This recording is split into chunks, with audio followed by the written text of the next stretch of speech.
Uh, Good to be back in LA.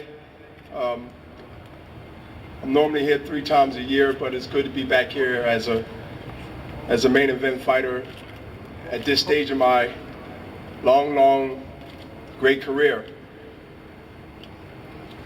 To be able to come on the West Coast and also feel the love that I have here is unbelievable, because people respect boxing, they respect heart too, and they respect skill. And to come here to be able to display that on the other side of the tracks is very respectful for me. So thanks to fans, all the fans back there, everybody.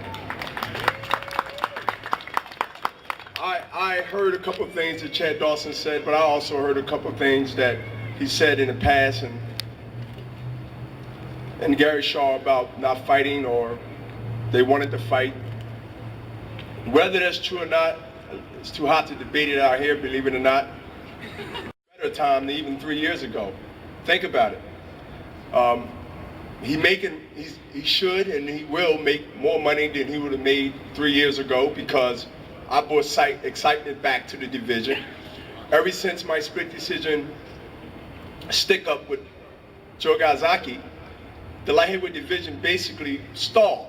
I mean, let's be honest. When Pascal called me out, because Chad said I called him out. If anybody remember that fight, Pascal said I want Bernard Hopkins.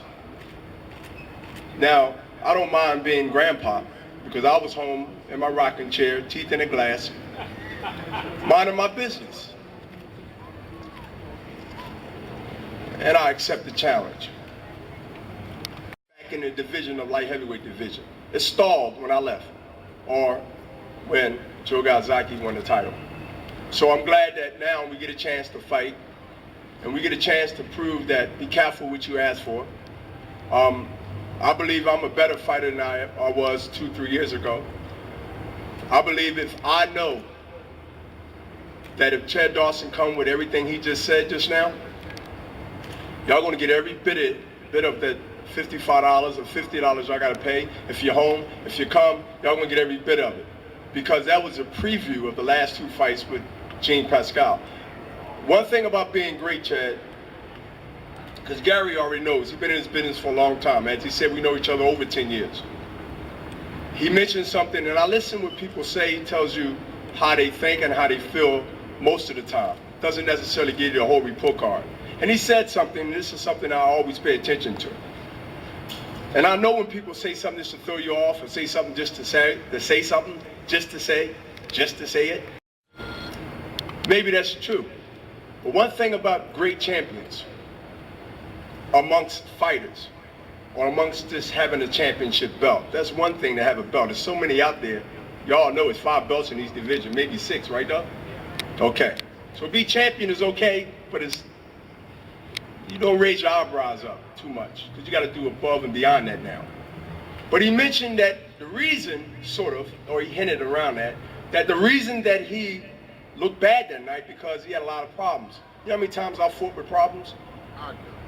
I used good and bad to realize that the fight can be still won, even though it might be personal, even though it might be you got a flat tire, dog ran off the lawn and got hit. At the end of the day, that's what separates certain mentalities and certain great athletes.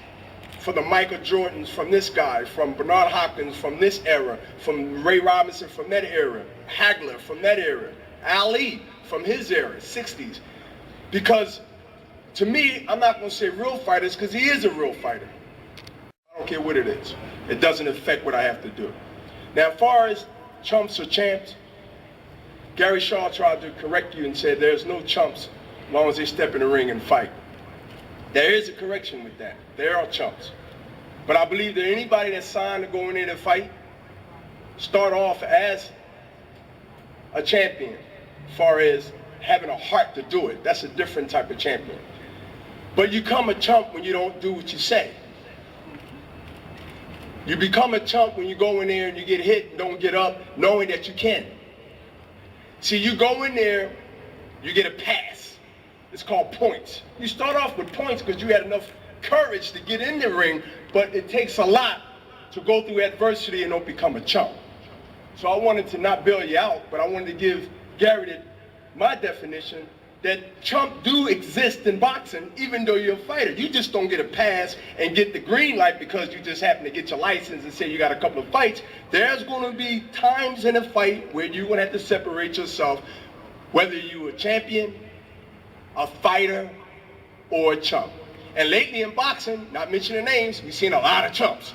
I want to show him something that can take him further, hopefully in his career, because we all know, without mentioning no names, no blame, that just because you step in the ring with Bernard, you might learn something, but you might not have anything left to show. There are some fighters, no name, no blame, that even though they learned something, they never recuperated mentally. History gonna be made that night. That's all I can tell you. Thank you. I'm going to say what we mean. All that, you are the best at talking shit, but all that shit ain't going to help you on October 15th, and I make you a promise. When that bell rings, Chad Dawson's going to be all over your ass. Young or old, get ready for a fight, buddy. A fight it will be right here, October 15th. $50 right here at Staples Center. We'll see you then. Thank you. He's alive. That's what I'm talking about.